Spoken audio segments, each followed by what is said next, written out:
The galaxy has always been a cruel expanse, filled with warlords, mercenaries, and monarchs whose cruelty rivals the void itself. Yet none were as feared as Queen Nixera of the Drellian Empire. Legends whispered in every spaceport, from the neon-lit alleys of Kryn Station to the freezing moons of Zelvar, spoke of her wrath. To cross her was to invite annihilation on a scale unimaginable, a storm that devoured planets and left nothing but ash. Rylan Kor, had heard these tales, of course, and like every other reckless soul, I laughed at them. That was the first mistake. Chapter 1. The Challenge. I had docked my ship, the Eclipse Runner, in the outskirts of Dravos Prime, a derelict station famed for mercenaries, smugglers, and fortune hunters. I wasn't there for fame or glory, though I could hardly resist the allure, but for a job that promised both. A wealthy industrialist had hired me to deliver a sealed data module to an uncharted sector of the Drellian Empire. Simple on paper, dangerous in practice. Rumors circulated in the station's dim cantinas about Queen Nixera's latest conquest. Whole fleets vaporized for less than a bureaucratic slight. Yet, in the face of these tales, I smirked. Deadliest Queen? I muttered to a bartender with 4 eyes and a mouth full of metallic teeth. Please. I've dodged asteroid storms that would vaporize entire star systems. Nixera doesn't scare me. He merely hummed, polishing a glass with a tentacle. Watch your ego, human. The Queen doesn't forgive laughter. I chuckled. Ego was my currency, and I was rich. By the time the Eclipse Runner pierced through the Drellian border, I thought I understood the risks. I did not. Chapter 2. First Contact. The Drellian Empire was not just a government. It was an ecosystem of fear. Orbital stations bristled with weapons, patrol ships glided like predators, and the very void seemed charged with malevolence. My ship's stealth systems were top-notch, but stealth meant nothing if the predator could read the fear in your soul. I navigated through the labyrinthine sectors toward the target coordinates. The module I carried hummed softly, a cold pulse of alien energy that promised either fortune or death. Then, without warning, a flash of iridescent light engulfed my ship. Sensors screamed. A colossal Drellian warcruiser materialized from a cloak, its prow shaped like the maw of a dragon. And atop the bridge, illuminated by violet light, stood Queen Nixera herself. She was taller than most humans, her limbs sleek and angular, her armor forged from blackened star steel that seemed to drink light. Her eyes were twin orbs of violet fire. And she smiled, oh, that smile. A predator's smirk that could unravel minds. Rylan Kor, her voice echoed inside my hull, calm but lethal. Do you really think you can enter my empire and deliver this triviality without consequence? I exhaled, leaned back in my chair, and laughed. Not nervous laughter, not fear-driven. Genuine, irreverent laughter. Her eyes narrowed. The bridge trembled with the hum of energy cannons. Laugh, human, she hissed. Laugh, and I will make the void itself regret it. And that, as it turned out, was the second mistake. Chapter 3. Games of the Queen. Instead of annihilating me immediately, a fate countless others had met, Nixera did something unexpected. She boarded my ship via an energy tether, her presence filling the cockpit with an otherworldly gravity. You amuse me, she said, circling me like a shadow with claws. Few dare mock me. Even fewer survive the hour. I leaned forward, tapping the module idly. I don't mock. I simply see the theatrics for what they are. Fear is a tool, not a weapon. And you're spectacularly predictable. Her laughter was a chime of knives. Predictable? Yes. You love the chase, the intimidation, the control.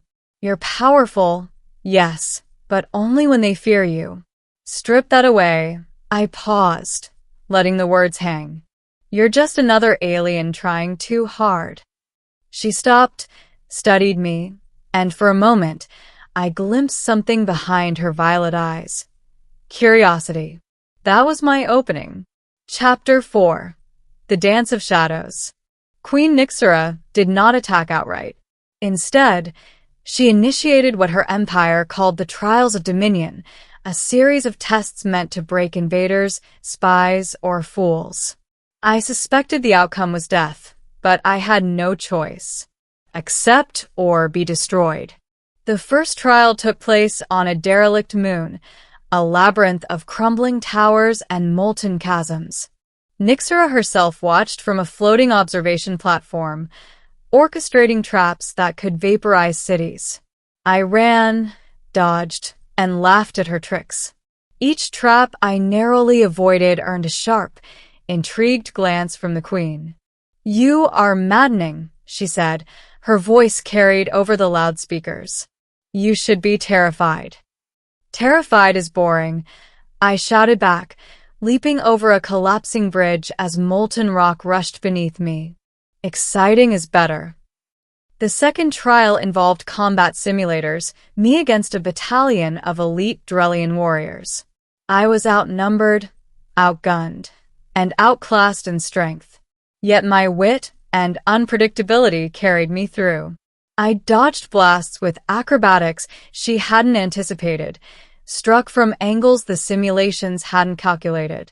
By the end, I stood amid smoke and sparks, breathing hard, the module still intact. Nyxera's voice was not understand, but I can see the cracks. The cracks everyone else fears. And I exploit them. Playfully, yes, but ruthlessly when needed. The module I carried began to hum faster. Its energy resonated with Nyxera's ship. I realized then, it wasn't just data. It was a weapon capable of destabilizing entire sectors. Her empire depended on maintaining order, fear, and obedience. My laughter, my irreverence, my defiance, it wasn't just charm. It was chaos. Chapter 6. The Gambit. I activated the module, sending pulses that disrupted her ship's systems. Shields flickered, weapons went offline, and the flagship lurched. Nyxera's expression remained calm, but her eyes widened in surprise, a rare emotion for a queen who had destroyed fleets for less. "You dare," she began. "I dare," I said, because sometimes the galaxy needs someone to laugh at its monsters. She moved toward me, energy blades crackling at her sides. I braced for the strike, but instead of attacking, she paused. Then she stepped back. "You are extraordinary," she admitted, a hint of a smile breaking her stoic demeanor. I underestimated the human capacity for audacity. I shrugged, grinning. "You're terrifying." But terrifying doesn't mean invincible. Chapter 7. Allies in unexpected places. In the aftermath, something remarkable happened. Nyxera didn't kill me. She didn't imprison me. Instead, she offered an alliance, a partnership of sorts. My laughter, my unpredictability, and my cunning had proven valuable. The galaxy's deadliest queen had found someone who could match her, not in brute force, but in strategy, wit, and fearlessness. Together, we secured the module's secrets, prevented a war that could have engulfed half the Drellian Empire, and learned that respect sometimes grows from the strangest sources. I remained irreverent, joking even as we commanded fleets and negotiated treaties. And she, well, Nyxera learned something crucial about humans, that sometimes, to truly dominate the galaxy, you must embrace unpredictability and even enjoy a laugh at your own peril. Epilogue. A New Order. The galaxy remembered the human who laughed in the face of its deadliest queen. Rylan Kor, became both legend and warning. Cleverness, audacity, and a well-timed laugh could topple expectations. And Nyxera? She became not just feared, but respected in new ways. Her empire thrived, tempered by the insight of a human who dared to challenge her authority with nothing but wit, courage, and humor. As for me, I smiled every time I passed her on the bridge, leaning in to whisper, "Still terrifying, still predictable." And she would smile back, violet eyes flashing, just enough to remind the galaxy that sometimes the deadliest queen could be bested, not by strength, but by laughter. The void is vast, and in that vastness, I laughed. The flagship of Queen Nixera trembled under the pulse of the module. Energy flares danced across the hull, the lights flickering like lightning trapped in metal. Entire systems she had built to instill fear were now faltering under my hands. I could hear her breathe, an uncharacteristic sharpness, and saw the faintest flicker of doubt in her violet eyes. "Do you think this will break me, human?" she hissed, her voice a weapon in itself, sharp and resonant.